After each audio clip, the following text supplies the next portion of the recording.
militares que rompieron filas con el gobierno de Nicolás Maduro liberaron a Leopoldo López. Él estaba cumpliendo arresto domiciliario. Desde ese momento, López se mostró con Juan Guaidó, otro líder de la oposición, autoproclamado presidente a cargo en Venezuela. Y hoy se conoció la noticia, en realidad empezó a dirimirse esto ayer por la noche y hoy se conoció con más fuerza que Nicolás Maduro había pedido justamente la búsqueda por parte de la justicia de Leopoldo López para su encarcelamiento. Leopoldo López no puede salir, no puede dejar la embajada de España porque si eso ocurriera, naturalmente lo apresarían las fuerzas de Nicolás Maduro. Esto es en el marco de tensión que se vive en Venezuela, tensión, incertidumbre y expectativa desde hace al menos 3 días. Hoy Nicolás Maduro hizo una gran demostración de fuerza al marchar junto a militares. Recordemos que la oposición venezolana está justamente esperando que los militares o la mayor parte de los militares le quiten el apoyo a Nicolás Maduro. Vamos a ver ahora las imágenes de lo que ocurría hoy en Venezuela. Soldados de la patria, ha llegado la hora de combatir. Ha llegado la hora de dar un ejemplo a la historia y al mundo y decir: en Venezuela hay una Fuerza Armada Nacional Bolivariana consecuente, leal, cohesionada, unida como nunca antes, derrotando intentonas golpistas de traidores que se venden a los dólares de Washington. El tema de Venezuela tiene en vilo a toda la región y también habló sobre esto Donald Trump, el presidente norteamericano. Ahora lo vemos. Yesterday was rough and probably tomorrow is going to be very bad. And it's a terrible thing. People are starving. People are dying. There's no food. There's no water.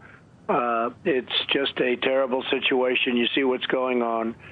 And we're doing everything we can do, short of, the ultimate.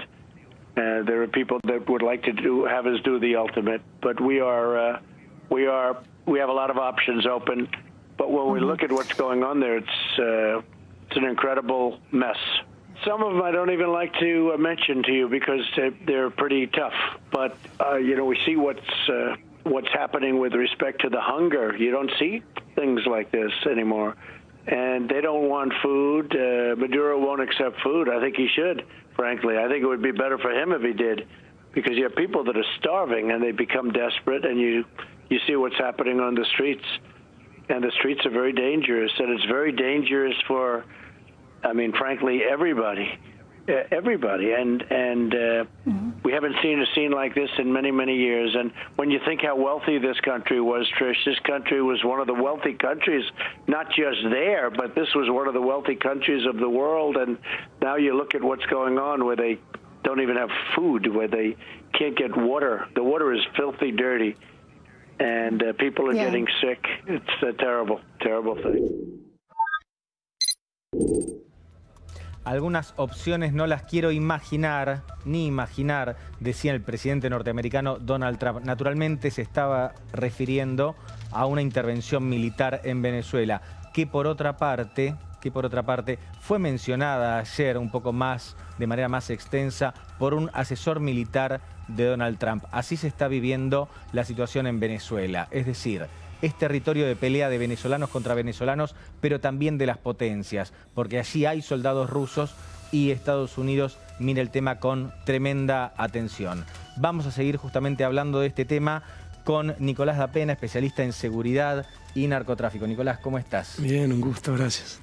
¿Cómo ves la situación en términos militares en Venezuela? Porque la gran apuesta de Guaidó era que rompieran filas los militares que todavía sostienen a Nicolás Maduro. Quizás el último gran sostén de Nicolás Maduro. Esto se esperaba que ocurriera ayer y finalmente no ocurrió, o al menos no ocurrió en la dimensión que quería Juan Guaidó.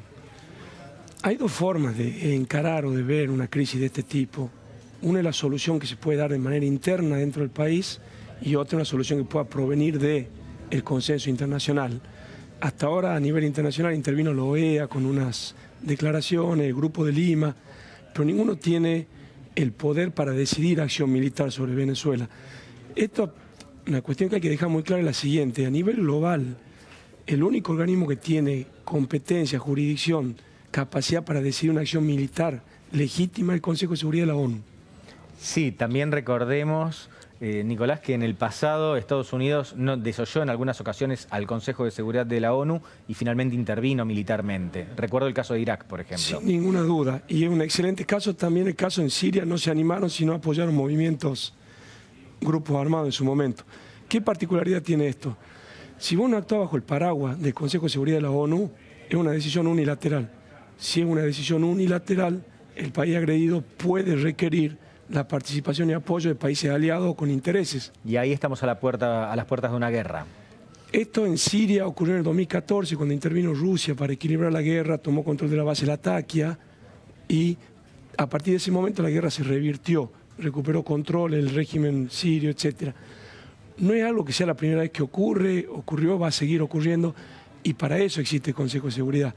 Lo particular acá, lo que pasó bastante desapercibido, es que Guterres hace 2 días dijo directamente, textualmente, no tomo partido por ninguno de los dos.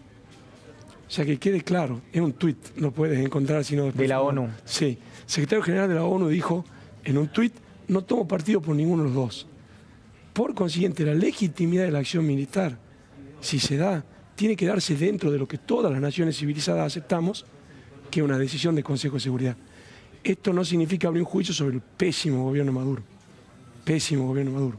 Sí sobre, en el caso de una escalada militar, quién está legitimado para tomarla y quién no. A ver, pasando en limpio para la gente, porque son temas realmente muy densos y que afectan a muchísimos intereses. Vos lo que estás diciendo es que si la ONU no se pronuncia a favor, cualquier intervención militar en Venezuela no tendría legitimidad.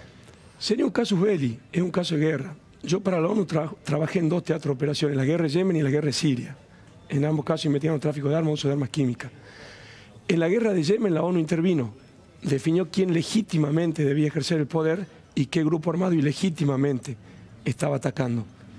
El concurso de los países actuó sobre la base de esa resolución.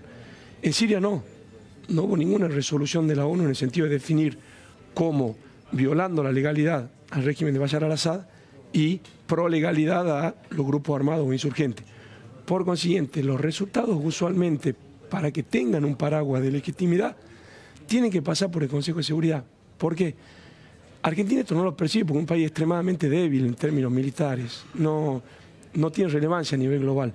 Pero cuando hay intereses tan grandes, el mejor reaseguro, el mejor check and balance que tenemos todos los países débiles es que el Consejo de Seguridad decida.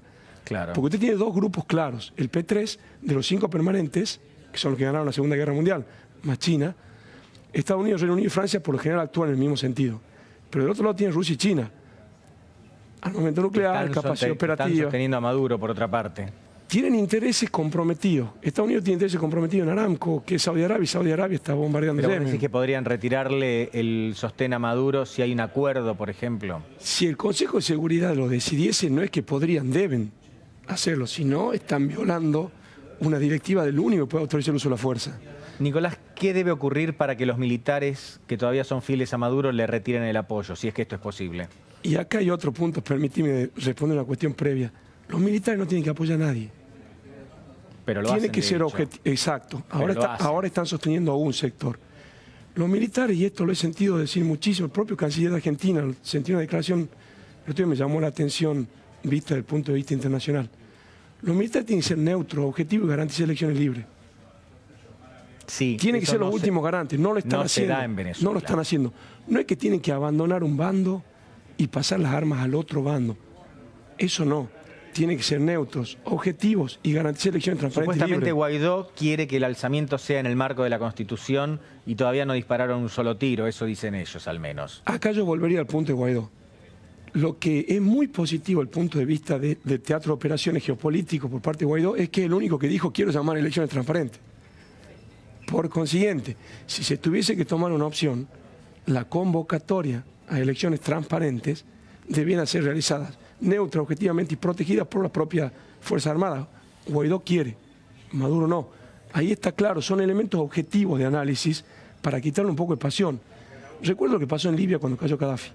Gaddafi tenía 120.000 soldados a su disposición en Trípoli. Empezaron los bombardeos con Tomahawk británicos y franceses esa noche. Empezó a caer Trípoli, se fortaleció el poder en otras áreas de Libia. Luego un descontrol total. Gaddafi fue ajusticiado en la calle, fue muerto a golpes en la calle. Hubo un descontrol que ahora generó que Libia tiene una situación de caos donde hay dos gobiernos enfrentados en Tobruk y en Trípoli, cada uno apoyado. Claro, esto es un dato importante también a tener en cuenta, porque no es que cuando cae una dictadura florece hermosamente de forma primaveral la democracia. Es decir, la democracia cuesta mucho trabajo construirla y es ladrillo sobre ladrillo. Por eso me parece bien lo que dice Guaidó de llamar a elecciones libres y tener un gobierno con legitimidad y también legalidad, naturalmente. Vamos un paso atrás. 2018 las elecciones Maduro. Votó menos del 50% del padrón. Ese grupo, ese sector político invoca haber ganado elecciones que fueron libres, más allá que hayan concurrido o no. Una elección nueva tiene que ser hecha. Porque si usted se pone a analizar en profundidad la cuestión sustancial de esto, no está claro el pueblo venezolano a quién votó. Tiene que votar todos democráticamente, transparentemente, seguramente, a quien quieran, y de ahí pone en marcha un proceso de democratización. Pero eso me parece que está a 1000 años luz a cómo está la situación hoy. Porque hoy tenemos dos presidentes y uno que tiene... hay uno solo que entra al Palacio de Miraflores, que es Nicolás Maduro, a la Casa de Gobierno venezolana. Para que eso cambie, para que cambie esa relación de fuerza como está hoy, ¿puede pasar algo? ¿Puede pasar algo en las próximas horas? Reuters el lunes a la mañana hizo público un informe sobre que lo que era Blackwater, o sea, la agencia de mercenarios que actuó en Irak por orden de Bush, está preparando una avanzada con mercenarios, 5.000 mercenarios que infiltrarían en Venezuela, que consiguió una masa crítica de apoyo. Prince, el dueño del ex Blackwater, actualmente Frontier. Podría haber, es lo que hicieron en Norte Siria, se financió grupos armados, que luego se convirtieron en terroristas, Jabhat al-Nusra se convierte en terrorista. Cada vez que se hacen acciones de desestabilización financiando grupos armados, yo esto lo he vivido mucho en Medio Oriente trabajando por la ONU, lo he visto en las dos guerras actualmente que siguen dándose. Es difícil, es muy difícil. El otro camino es Libia. Por consiguiente, ninguna declaración flamígera de ningún presidente o funcionario es bienvenida. Todas las declaraciones tienen que ir en el mismo sentido, como hizo Guterres. Guterres dijo, no tomamos ninguna opción, vamos a esperar que el Consejo de Seguridad decida. El Grupo de Lima puede hacer una decisión política, emitir un panfleto incendiario si quieren. No puede autorizar uso de fuerza y termina generando mayor conflictividad. Yo no digo que vaya a ser sencilla la salida, sí digo que la otra opción deriva en un conflicto como Libia, y resuelto. Que es el caos. Porque hay grupos muy fuertes enfrentados y están fuertemente armados, con armas de puño, armas cortas, ¿no es cierto? Que esto nos lleva a otro punto sobre Venezuela que la gente, que en general se ignora. Venezuela tiene dos sistemas de armas de última generación muy poderosos. La batería misilística S-300 tiene 12 baterías misilísticas y tiene 24 SU Sukhoi 30, que son cazas bombarderos de última generación que le vendió Rusia. Aviones. Sí, tiene un rango de operación de 3.000 kilómetros. Bogotá está a 1.500 kilómetros de Caracas. Por consiguiente, la flota aérea puede ser una operación sobre Bogotá si quisiese. Estos son datos objetivos. Cuando se habla del control de la calle, cuando se habla de la violencia entre hermanos, etcétera, tengan en cuenta que el control de Venezuela implica controlar baterías misilísticas, cazas bombarderos de última generación.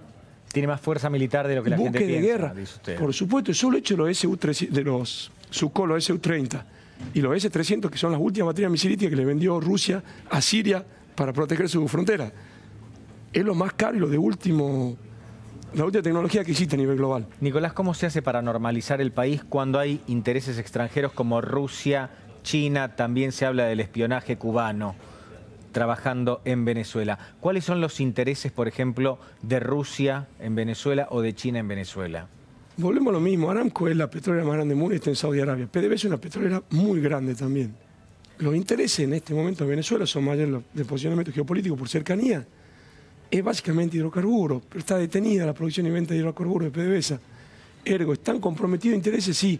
Ahora, cuando usted dice intereses, ¿son intereses legítimos, legales? Sí. Si Gazprom tiene participación. en PDVSA o Aramco tuviese, que no tiene participación en PDVSA, es defensa de intereses legítimos. El mismo tipo de defensa que podría tener Estados Unidos si hubiese un ataque contra Israel, de inversiones que tenga en Israel. La geopolítica implica, primero, mantenerse centrado quienes tienen responsabilidad política. Lo segundo es entender que estas crisis se dieron, se dan y se van a seguir dando. El ámbito de resolución es el Consejo de Seguridad, porque el único que puede decidir el uso de la fuerza legítima es el Consejo de Seguridad. ¿Pero el Consejo de Seguridad está haciendo algo? ¿El Consejo de Seguridad de la ONU? Se están reuniendo prácticamente todos los días. Hubieron 3 reuniones a pedido de Estados Unidos. No es que no. Es que ¿Hoy hubo 3 reuniones? No, han existido ya en estos últimos días. No es que no son públicas, son secretas. No es que no están tratando. Igualmente, la crisis de Venezuela no es más grave que la crisis de Yemen o la crisis de Siria. No, quizás nos toca más cerca justamente por la cercanía geográfica. Y nos lleva a otro punto. Todos los conflictos de los años 70 estuvieron en Latinoamérica. Posterior a eso se desplazaron al Medio Oriente y a África. ¿Están volviendo los conflictos a Latinoamérica? No me gustaría. Yo no trabajo para ningún gobierno latinoamericano. No me gustaría en lo más mínimo que vuelva a haber este tipo de conflictividad. Nicaragua está muy cerca, tiene una presencia rusa muy fuerte. Nicaragua. Legítima también, permitida por el gobierno. Por consiguiente, el teatro de operaciones es lo suficientemente complejo para que la prudencia nos lleve a considerar que nadie debe tomar acciones unilaterales y que hacia donde se debe ir es que las Fuerzas Armadas garanticen elecciones, no que tomen partido. Pero ¿cómo haces cuando las Fuerzas Armadas, el futuro de las Fuerzas Armadas dependen tremendamente de la persona que está en el poder, que en este caso es Nicolás Maduro? Porque hay un montón de jerarcas militares cuyo destino está atado al de Maduro. Fíjese, soluciones a los Sudáfrica, después del apartheid, soluciones múltiples conflictos globales.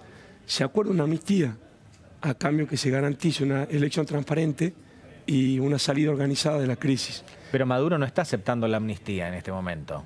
Nuevamente. Hay quienes dicen que porque lo llamaron los rusos. Él lo desmintió ayer, pero no sé si creerle.